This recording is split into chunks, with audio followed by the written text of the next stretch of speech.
Song of Solomon, chapter 7, beginning with verse 1.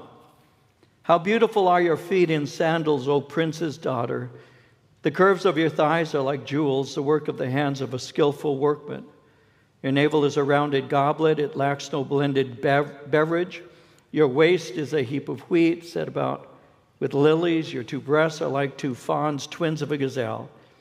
Your neck is like an ivory tower. Your eyes like the pools in Heshbon by the gate of Bat-Rabim.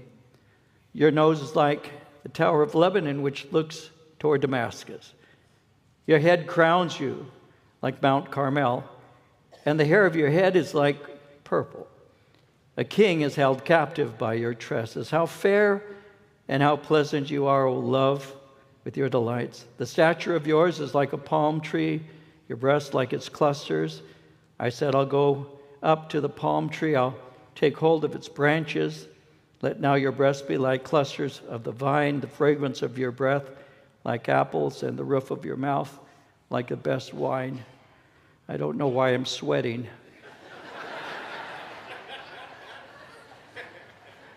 So,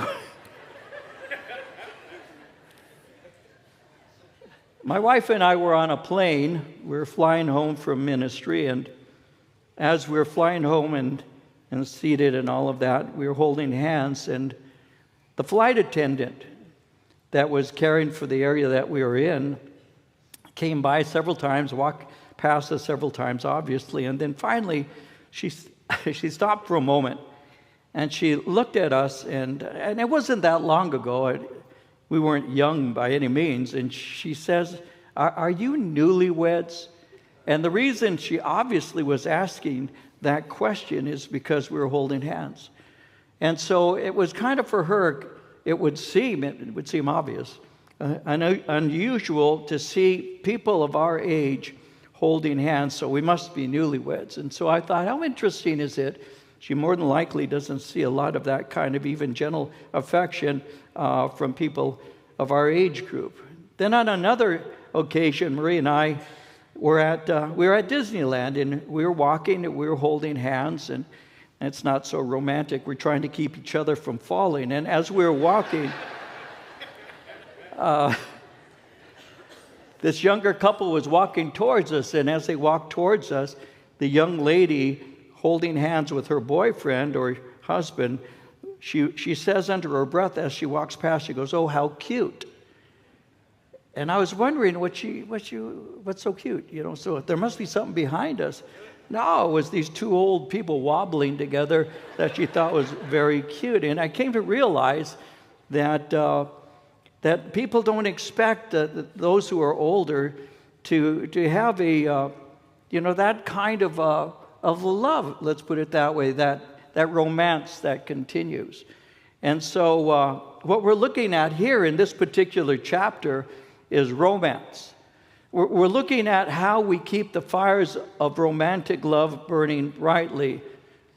Does this particular fire have to fade just because we've been together for many years? And the answer obviously is of course not.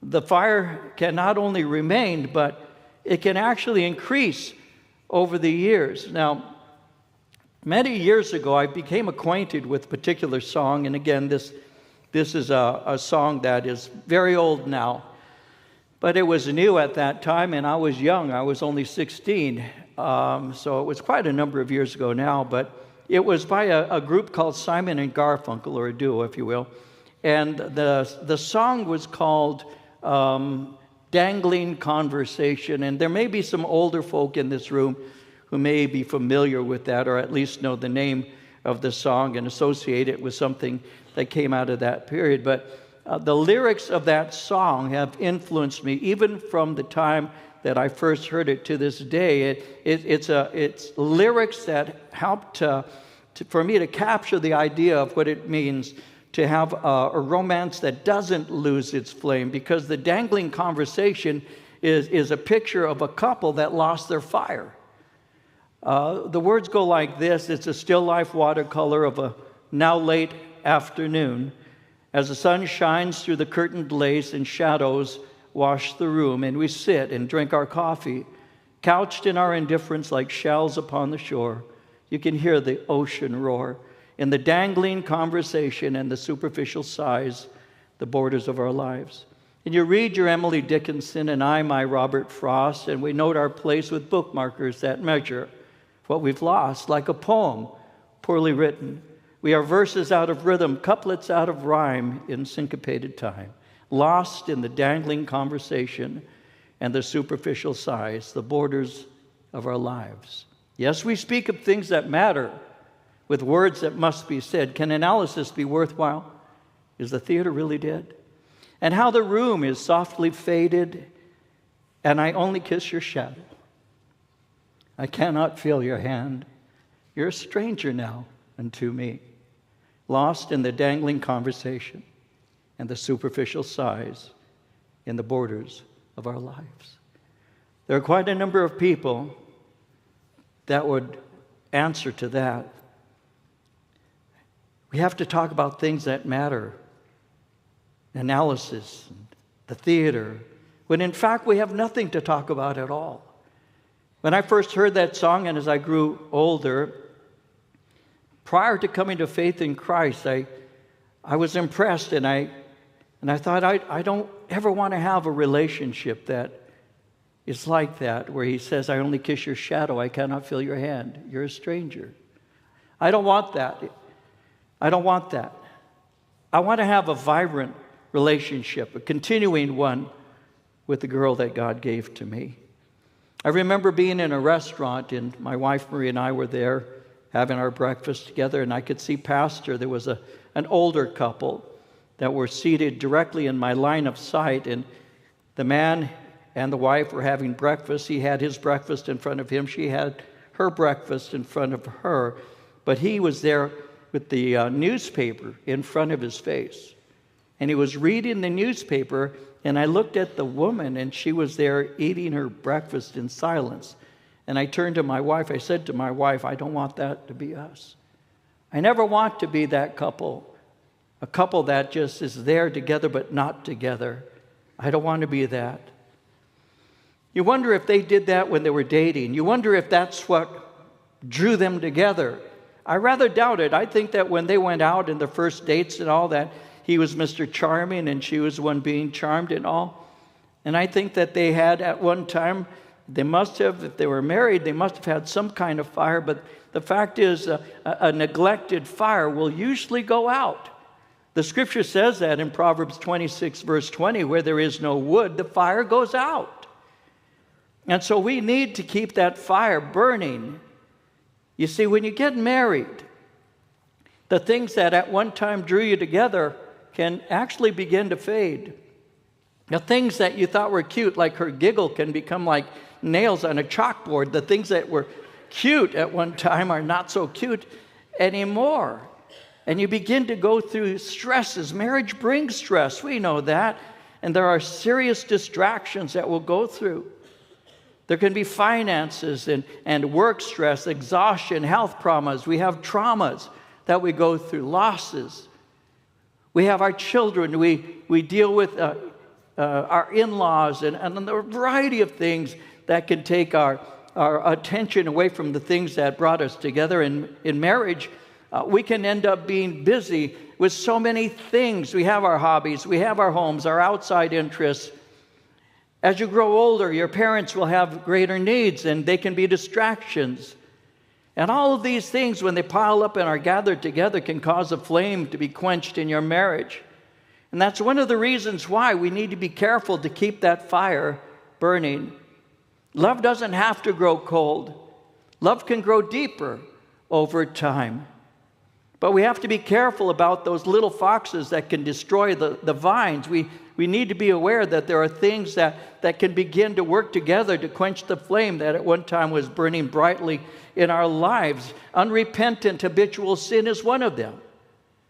When somebody is constantly sinning against the other and never really turning away, never really repentant, the love begins to die. When they refuse to repent, when they refuse to cease doing the things that are so hurtful, hardness can occur. In Proverbs 29, verse 1, It says if you get more stubborn every time you're corrected, one day you'll be crushed and never recover. Eventually, you can become tired of hearing I'm sorry, I promise I'll change, and you give up. Either you learn to live with that, or you throw in the towel and you move on. So unrepentant habitual sin has a way of quenching the flame of love. Neglect also. We get busy. We stop taking care of the important things. Again, it's important to remember what attracted you to that person in the first place. It's good to remember the beginning of your relationship, and it's something that you should be careful to not drift away from. Churches do this. Jesus spoke to the church of Ephesus in the book of Revelation, and he says, I have this against you in Revelation 2, verses 4 and 5. He said, you left your first love. Remember, therefore, from where you have fallen. Repent, do the first works, or else I will come to you quickly. Remove your lampstand from its place unless you repent. Remember, he said, and repent, return. And that can apply to a marital relationship. And so you can have a hardness of heart. You can neglect your relationship. And sometimes it's something as simple as putting too much importance on the outer appearance of your spouse. Obviously, outer appearance matters, but it shouldn't be the most important thing. The fact is, if you've been married for a while, you've become a shapeshifter. We men, our chest has fallen to our waist. I mean, we change what we at one time looked like. Marie and I got married, and when we got married, I gained 20 pounds in about a month. And I know some of you fellows beat me. You have the record and all of that. But I gained 20 pounds in a month. And Marie was working. You know, I was going to school, and she was working, and she started her job at 11 a.m. She'd come home at 9 at night. So 9 p.m. she's home, a little after 9, actually about 9:30. And at 9:30, Marie would start cooking dinner for me. And so I wasn't eating until after 10, like 10:15, 10:30 every night. Now, it was just Marie and me, but she never had cooked in her life. I was her guinea pig, and she was fattening me up. I was her guinea pig, and so she didn't know anything about portions, and she came from a family with 6 kids. So she would make the food for me, and I still remember, you know, she asked me, what do you like to eat? She's learning to cook. I remember at that time, I said, you know, I like something called steak picado. I like that. So she went out, and she got this really hot chilies, and she put it on the plate, this huge plate with all these, I'm crying, right? It's so hot. And she, how do you like it? I said, oh, it's so good, it makes me cry. I was dying. I died, and I was swelling at the same time. So we have to be aware of the fact that we're not going to stay that same young person, but over time, our bodies can change. And if we have this idea that they're not, then we're making a big mistake. We need to appreciate our spouses through every season of life together. You know, sometimes we will have unrealistic expectations.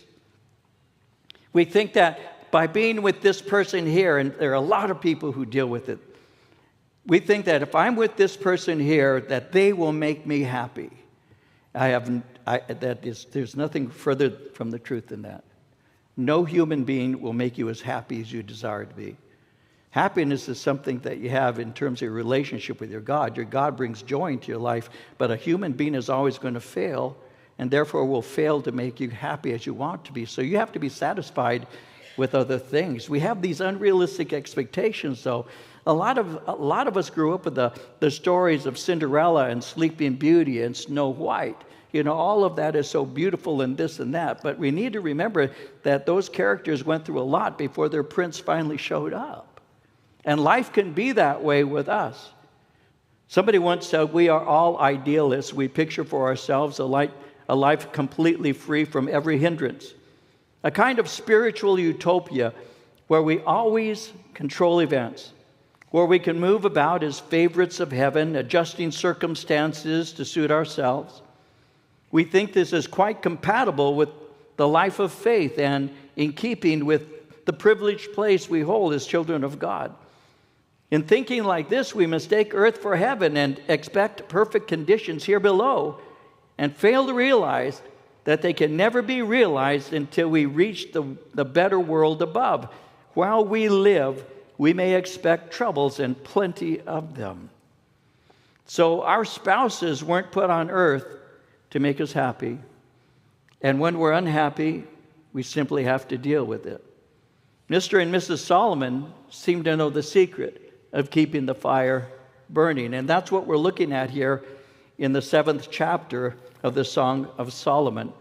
And so again, I'll read beginning at verse 1 and pick up and look into our study. Again, how beautiful are your feet in sandals, O prince's daughter. The curves of your thighs are like jewels, the work of the hands of a skillful workman. Your navel is a rounded goblet, it lacks no blended beverage. Your waist is a heap of wheat set about with lilies. Your two breasts are like two fawns, twins of a gazelle. Your neck is like an ivory tower, your eyes like the pools in Heshbon by the gate of Bath-rabbim. Your nose is like the tower of Lebanon, which looks toward Damascus. Your head crowns you like Mount Carmel. And the hair of your head is like purple. A king is held captive by your tresses. Now, why did he begin by saying, how beautiful are your feet in sandals, O prince's daughter? Why would he begin that way? Well, if you look at the verse previous to this, the last verse of chapter 6, verse 13, the Shulamite, his bride, says this, what would you see in the Shulamite as it were the dance of the two camps? What would you see in the Shulamite, she speaks of herself, as it were the dance of the two camps? Now, she has spoken notice of the dance of the two camps, so he's beginning with her feet. Now, when he speaks concerning this, how beautiful are your feet in sandals, he's actually speaking concerning the rhythm of the dance that she just spoke of. It's not simply that he finds her feet in sandals attractive, he's speaking concerning the rhythm of her life. And that's why he speaks in this way. She's wearing sandals, so that portrays her manner of life. It speaks of her walk. And so what he's praising is the way she is, the life that she brings to him. Her walk for him is one of love. And her love for him has caused him to love her deeply. You know, the Bible uses the word walk many ways. In many ways, it can be literally just walking. But in many ways, it's a picture of the way you live. It's how you live. For example, Ephesians chapter 5, verse 2 in the New Testament says, walk in love. As Christ loved us and gave himself up for us, a fragrant offering and sacrifice to God. So walk speaks of your life and can be spoken of in that way. When he's speaking concerning her feet in sandals, he's speaking of her way of life. He's saying, I love the way that you love me, and I love your walk of love and grace. You are graceful, even as one who is born into royalty. That's what he means when he says, O prince's daughter. You are graceful as one who has been born into royalty. That's speaking of her nobility. It's speaking of her character. It isn't speaking of her rank in society. She wasn't spoken of as being of royal birth. She's referred to in Song of Solomon as one of humble birth. So he's saying, I love the way you are towards me. I love the way you love me. Now also, sandals, you might find this interesting. Sandals were worn by those who were trusted. They would wear sandals when they went to the city or went to a town. But slaves were barefooted, as were the members of harems. The reason that a slave and a member of a harem was barefooted was so that they wouldn't run away. So when he's speaking here about how beautiful are your feet in sandals, O prince's daughter, he's saying you are royal. He is saying you are trustworthy. I know you're not running away. You are somebody who will stay with me. And because you will, I can commit myself to you completely. I was sharing with the first service, I don't really like to make it too personal. And yet, I have a sense of this verse that I want to bring to you from a personal illustration. The fact that he could entrust himself to her. that she had grace and that she loved him. I've shared before that I'm from the generation that was raised by what has been called the greatest generation. My father and my mother were a great example of a married couple to me, but the one thing my father never showed was his emotion. My dad didn't show emotion. And so I don't remember hearing my father ever say to my mom, perhaps he did, I don't remember, but I don't remember ever hearing my dad say to my mother, baby, I love you. I don't remember hearing that. I don't remember ever seeing my father kiss my mother, even on the cheek. I don't remember that. I never saw that. I was raised in a home where my mother would show emotion, but my father didn't. And so my father was not an example in terms of the outer. He never was an example of someone who showed me what love is for a woman. I didn't see him hug my mom. I didn't see him kiss my mom. I didn't hear him say, I love you. So I felt that that was normal. That's how men are.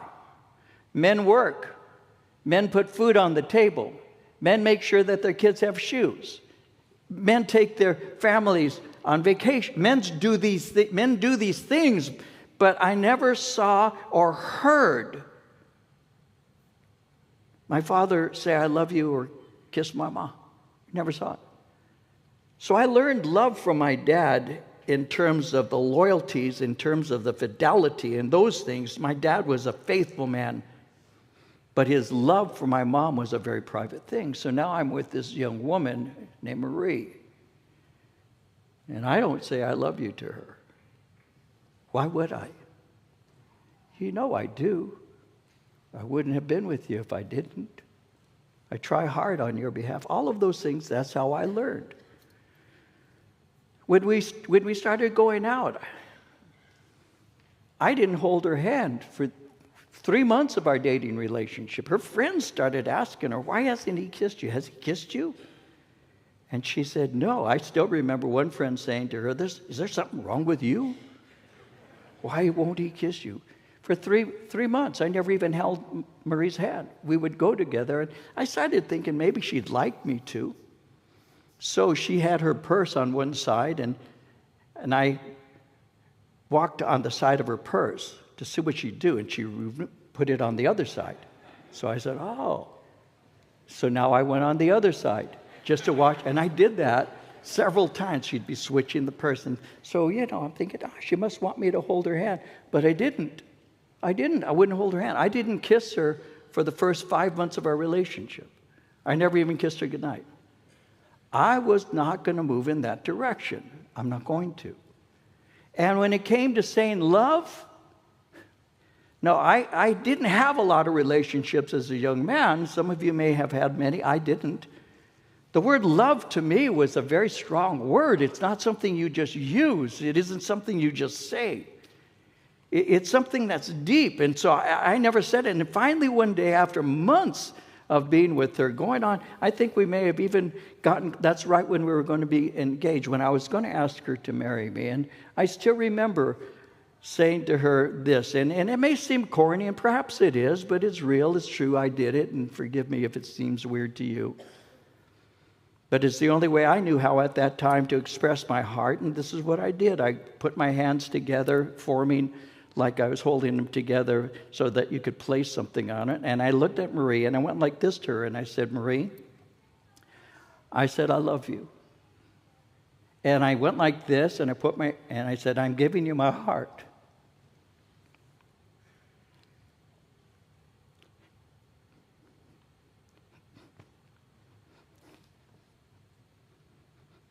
I don't know why I get emotional. I just do. Don't break it. It breaks easily. Don't break it. I still remember that. I could trust her with the thing that was most precious to me, which was my heart. That's what this young woman is to Solomon. I trust you. You aren't going to run away from me. I love the fact that you have your sandals, which makes you a free woman. You're free to go where you will, but you'll never go away from me. You'll never go away from me. Love. Love is forever. It's something that stays together. And Solomon is saying that I love the way that you love me. I love your walk of love and grace. I love the fact that you care about me in the way that you do. And I love you so much I can trust you. Proverbs 31:11, speaking of the virtuous woman, the heart of her husband safely trusts her. Now he speaks of the curves, verse 1, of her thighs. He says they're like jewels. That shows an obvious awareness of her in a way that a husband would know the wife. And some women are very aware of their legs and all, and he's complimenting her, but it's more than physical. He's speaking of what the legs symbolize, and the legs symbolize your strength and stability. So he's saying that I love the stability and your strength. We'll see a little more of that in just a moment. He goes on in verse 2, your navel is a rounded goblet, it lacks no blended beverage, your waist is a heap of wheat, set about with lilies. And so when he says your navel, that's referring to the way she's dressed. The navel is pretty much the center of the body. And so he's speaking concerning the way that she is dressed. And he says it lacks no blended beverage. So I love the way you're dressed, but I also love the fact that you can produce children. Your waist, he says, is a heap of wheat set about with lilies. That's a reference to her clothing. Your clothing is beautiful and delicate. Wheat and grapes are signs of harvest. So he's saying you're fruitful and you're a blessing to me. Wheat and lilies in the Old Testament are pictures of purity and health. In verse 3 continues by saying your two breasts are like two fawns, twins of a gazelle. He had already said this before in an earlier chapter, and he had said it on their wedding night. He repeats it here.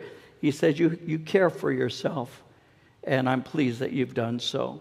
In verse 4, he says, your neck is like an ivory tower, your eyes like the pools in Heshbon by the gate of Bat Rabin. Your nose is like the Tower of Lebanon, which looks toward Damascus. So you've got a huge honker. Your nose is enormous. No, he's not saying that. Your neck is like an ivory tower. Ivory tower represents purity. And again, it's a picture of strength and dignity. When he speaks of her eyes, he says, your eyes are like the pools in Heshbon. Heshbon is what is called a Levitical city. It's where the priests were. So you have a personal holiness. When he says these things, he's saying you are spiritually pure. You're cleansed from sin. You're pure before the Lord. When he speaks of the gate of Bat Rabim, that was just basically one of the gates of the city of Heshbon. In verse 4, though, when he said, your nose is like the Tower of Lebanon, which looks toward Damascus, it's very practical. To understand this, we need to remember that the city of Damascus was the seat of power for the Assyrians. And the Assyrians were a major opponent, a major enemy of the nation of Israel. And so when he says your nose is like the Tower of Lebanon, which looks towards Damascus, you are on the alert for any trouble that might come to me. You are a protective love. A man like Solomon would have many who wanted to do him harm. But he's saying, you protect me. You're aware of what's going on around me. And that makes me more secure, knowing that there's someone who's got my back. You can smell trouble miles away. And you have a loving and protective interest for me. Believe it or not, Marie and I, we've been ministering in this church for 43 plus years now. And in the earlier days, there were times when a young woman may speak to me in such a way that I'm not noticing it, but my girl did. And she'd say, you need to watch out, or I'll kill you. No, she said, you need to watch out, because somebody's a little too flirtatious with you. And I'd say, oh, come on, you better watch out. She had my back, and I didn't know it. Whenever we've been together and ministering to a woman and a man together, it's good to have my Marie with me, because the woman sometimes can give her side of the story that makes the man look bad. But having another woman there, Marie's able to look at the woman and say, and you've done nothing wrong, right? Well, no, you've done nothing wrong, right? It's all him, right? Because I, as a man, have a tendency of wanting to minister to the one who's hurt. She has the wisdom to know there's something going on here that you're not seeing. So he's saying, you've got my back. You're aware of the things around me that I may not be aware of. You're looking towards where the enemy is, and you're protective of me. He goes on in verse 5 and says, your head crowns you like Mount Carmel, and the hair of your head is like purple. A king is held captive by your tresses. And so when he said your head crowns you like Mount Carmel, you have a royal manner about you. You are a woman of dignity and grace. You have a royal feel to you. Purple, when he says your head is like purple, purple is a picture of royalty. And in Mark 15, verse 17, speaking of Jesus, it says they clothed him with purple. So he's saying, you are a wonderful woman, and you are a blessing to me as my wife. In Proverbs 12, verse 4, an excellent wife is the crown of her husband. She who causes shame is like rottenness in his bones. So he's saying, you are wonderful, you're a blessing, you are an excellent wife, you are a crown to me. Now it's interesting again in verse 5, notice how he says, a king is held captive by your tresses. The word tresses, your ringlets, your hair. A king is held captive by your tresses. When you think of Solomon, and we could do an interesting thing, I just touched on a few things just to make a point. But when he said a king, Solomon is an exceptional man. And when you read the story of Solomon found in the Old Testament, he had incredible qualities. Solomon was extremely wise. And the Lord said, ask of me anything you want. What do you desire? He said, I'm just a child. I need wisdom. He was the most wise man. God gave him wisdom and riches. And people would come from everywhere to receive counsel from him. In 1 Kings, in chapter 4, verse 34, it said, people came from everywhere, sent by every king on earth who had heard of his wisdom, to listen to Solomon's wisdom. So Solomon is a man who is held captive by her tresses. This is a man of exceptional, incredible qualities. He's wise. He's an incredible builder and rich beyond imagination. He speaks concerning that in Ecclesiastes when he said in chapter 2, verses 4 through 6, I made my works great. I built myself houses and planted myself vineyards. I made myself gardens and orchards. I planted all kinds of fruit trees in them. I made myself water pools from which to water the growing trees of the grove. I had so much many beautiful trees and such great luxury. In 1 Kings 10:23, King Solomon surpassed all the kings of the earth in riches and wisdom. So this man was incredibly rich, incredibly wise, had an incredible builder, and he was a mighty king, a ruler over many kingdoms. We had already seen in Song of Solomon chapter 5 verse 10 that he was chief among 10,000. Well, in 1 Kings 4:21, it says Solomon ruled over all the kingdoms from the Euphrates River to the territory of the Philistines and south to the border of Egypt. They brought tribute and served Solomon throughout his lifetime. This was a man with riches. This is a man with power and authority. He had great military. 1 Kings 10:26, he accumulated chariots and horses. He had 1,400 chariots and 12,000 horses, which he kept in the chariot cities and also with him in Jerusalem. Chariots were the tanks of his day. He had incredible power. So all of these things you see in Scripture, he had so much. He had everything a man could want. He had wisdom, he had riches, he had power, and he was extremely handsome. He had everything that his heart desired, but she had his heart. He had everything his heart desired, but she had his heart. You have captured me. a king is held captive by your tresses. I have all of these things, but the thing that makes me what I am is I have you. I have it all. Your beauty and your love for me. And this is how he's responding to this woman he's so greatly in love with. And so he goes on in verse 6. How fair and how pleasant you are, O love, with your delights.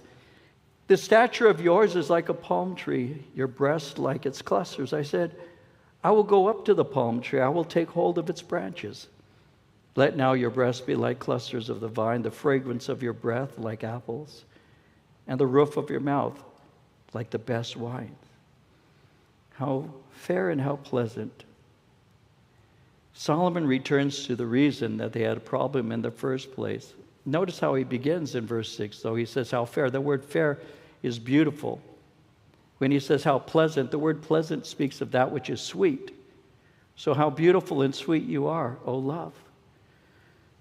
Now he's allowing himself to be vulnerable before her. He's saying, I'm under your spell. I'm captivated, and I'm overwhelmed by everything you are. And though I am a great and mighty, powerful king, I'm under your power. I'm under your power. In verse 7, the stature of yours is like a palm tree, your breast like its clusters. You're tall, you're slender, extremely appealing. You are my oasis in the desert, and wherever you are, I'm at home. You know, we talk about our homes very often, where's your home? And normally, of course, under normal conversation, we would say, well, my home is, and we'd give an address. I live at such and so, place, 12205 North Pipeline, we'll say, in Chino. Now, that's a residence. Where's your home? Solomon is basically saying, my home is wherever you are. I've gone on many trips over the years, many ministry missions and all. When I come home, I'm not talking about my residence. I'm not talking about I'm coming home to a house. When I say I'm coming home to my wife, because my wife is my home. And wherever my wife is, I'm at home. So it doesn't matter if my wife is in this location or that. Solomon is simply saying, you are my oasis. Wherever you are, I'm cared for. Wherever you are, I'm comfortable.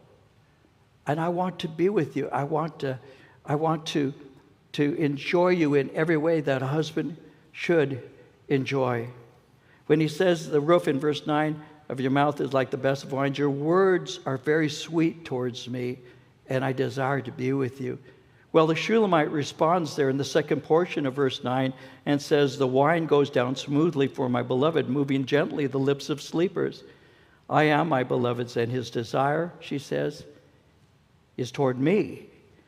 So the wine goes down smoothly. The wine is referring to his sweet words and how it makes her feel for him.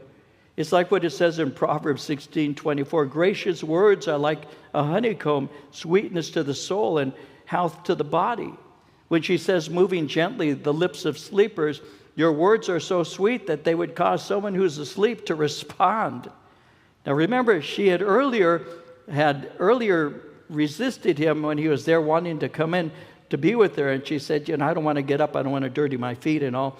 She said she had been asleep. Now she's saying, your words have awakened me. They have gently awakened me. And his understanding and kindness towards her has moved her heart.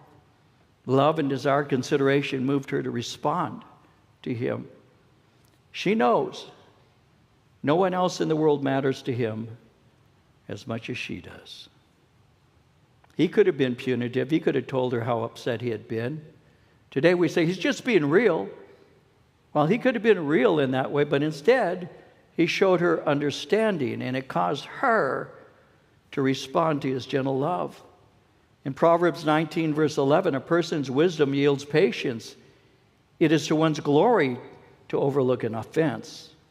And so that has drawn, the wine goes down smoothly for my beloved, moving gently the lips of sleepers. I am my beloved's, and his desire, she says, is toward me. There's nobody else.